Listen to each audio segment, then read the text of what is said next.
Good morning, students. Today's our topic is wind power. એટલે કે પવન ઉર્જા. પવનથી ઉત્પન્ન થતી ઉર્જાને એનાથી આપણે ઇલેક્ટ્રિસિટી જે છે એ જનરેટ કરી શકીએ. Wind is caused by huge convection currents in the Earth's atmosphere driven by heat energy from the sun. This means as long as the sun shines, there will be wind.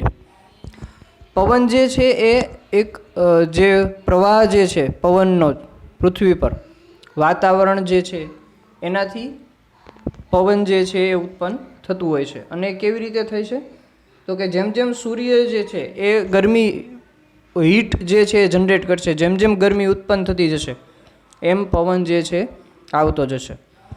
એટલે કે સૂર્યની સાથે સાથે પવન જે છે આપણને મળતો રહેતો હોય છે. અને આ જે છે એક પ્રકારની રિન્યુએબલ રિસોર્સિસ છે અને જેનાથી આપણે ઉર્જા ઉત્પન્ન કરી શકીએ, ઇલેક્ટ્રિસિટી જનરેટ કરી શકીએ. હવે હાઉ ડુ વિન્ડ્સ ફોર્મ, એટલે કે પવન જે છે એ કઈ રીતે થતો હોય છે તો કે this can be explained in simple terms by the daily wind cycle.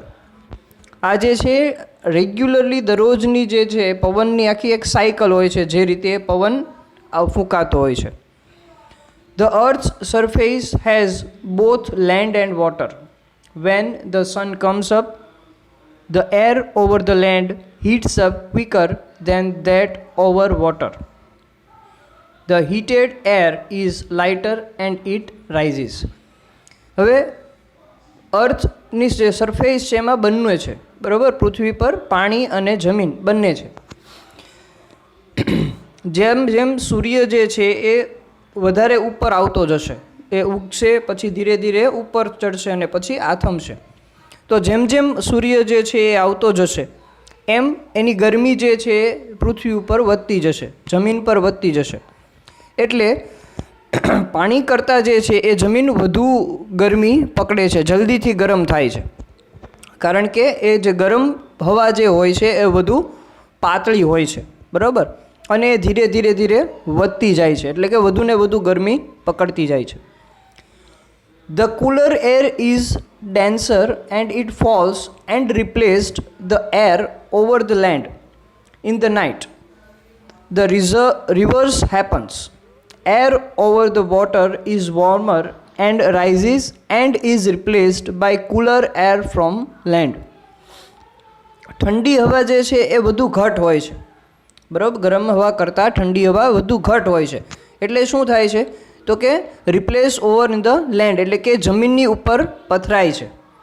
અને રાત્રે જે છે એ એનાથી ઊંધું થાય છે. જેમ ગરમ હવા પાતળી હોય છે એમ ઠંડી હવા ઘટ હોય છે.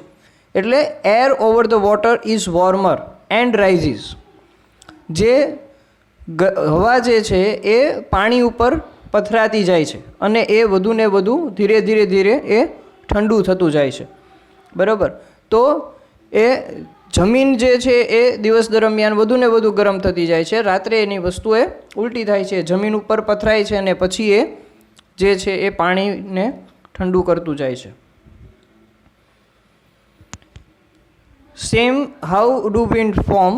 અહીંયા જે બાજુમાં પિક્ચર આપેલું છે એ વસ્તુ બતાવે છે, બરાબર. Warmer air over land rises અને warmer air over water rises.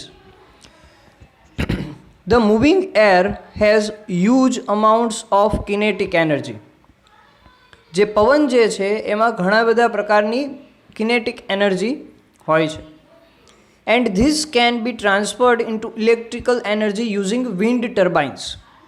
હવે જે ઇલેક્ટ્રિક એનર્જી જે આપણે જનરેટ કરીએ છીએ એના માટે આ યુઝ થતું હોય છે. એટલે કે એ કિનેટિક એનર્જી જે છે એ ડાયરેક્ટલી શું કરે છે, transferred into electrical energy using wind turbines. એટલે કે પવનને જે ટર્બાઇન્સ છે એ પવન દ્વારા ફરે છે અને એનાથી ઇલેક્ટ્રિસિટી જે છે એ જનરેટ થાય છે. The wind turns the blades which spin a shaft which connects to a generator and makes electricity. હવે પવન ઉર્જા જે છે એ આપણને ખ્યાલ છે કે પવન ચક્કી દ્વારા જે છે એ ઉત્પન્ન થતી હોય છે. તો આ જે પવન ઉર્જા જે પવનચક્કી છે એમાં બ્લેડ્સ હોય છે. બ્લેડ્સ એટલે કે જેમ આકા આપણે કહીએ છીએ જે 3 કે 4 હોય છે, બરાબર, એ ફરતા હોય છે, એને બ્લેડ્સ કહેવામાં આવે છે. વિચ સ્પિન અ શાફ્ટ, એ ફરશે એટલે એની અંદર રહેલું એક શાફ્ટ જે છે એ ફરશે, જે જનરેટર સાથે કનેક્ટેડ હોય છે, અને જનરેટર જે હોય છે એનાથી ઇલેક્ટ્રિસિટી જનરેટ થશે. The electricity is sent through transmission and distribution lines to a substation. હવે આ જે જનરેટ થાય છે ઇલેક્ટ્રિસિટી એ ટ્રાન્સમિશન દ્વારા, બરાબર, કોઈ પણ કેબલ અથવા કોઈ પણ વસ્તુ દ્વારા એ ડિસ્ટ્રીબ્યુશન અને ટ્રાન્સમિશન કરવામાં આવશે એ સબસ્ટેશન સુધી, કોઈ બીજી એક જગ્યા સુધી, અને ત્યાંથી જે છે એ હોમ, બિઝનેસ એન્ડ સ્કૂલ્સ, એટલે કે ત્યાંથી જે જે જગ્યાએ આપણે એ ઇલેક્ટ્રિસિટી પહોંચાડવાની છે ત્યાં સુધી પહોંચાડાશે. એટલે કે જે જગ્યાએ આપણે વિન્ડમિલ એટલે કે પવનચક્કી જે જગ્યાએ આપણે મૂકેલી છે ત્યાંથી સબસ્ટેશન સુધી જશે, અને સબસ્ટેશનથી જે કન્ઝ્યુમર છે, બરાબર, ઉપભોક્તા છે, જેને જરૂર છે ઇલેક્ટ્રિસિટીની, ત્યાં સુધી પહોંચાડવામાં આવશે. Wind turbines are usually sited on high hills and mountain ridges to take advantage of the prevailing winds. જે પવનચક્કી છે, વિન્ડમિલ એટલે કે પવનચક્કી જે છે એ હંમેશા ક્યાં હોય છે તો કે ઊંચાણવાળા વિસ્તારમાં, પહાડોવાળા વિસ્તારમાં, કારણ કે તો જ એને વધુ જે છે એ પવન મળી શકતો હોય, અને પવન મળશે તો એ પવનચક્કી ફરશે, જેનાથી ઇલેક્ટ્રિસિટી જનરેટ થતી હોય છે. તો this is the wind power, એટલે કે પવન ઉર્જા જે છે એ કઈ રીતે ઉત્પન્ન થતી હોય છે, કઈ રીતે વર્કઆઉટ થાય છે. Okay, so this is four today. Next topic જોશું આપણે નેક્સ્ટ ટાઈમ. Thank you.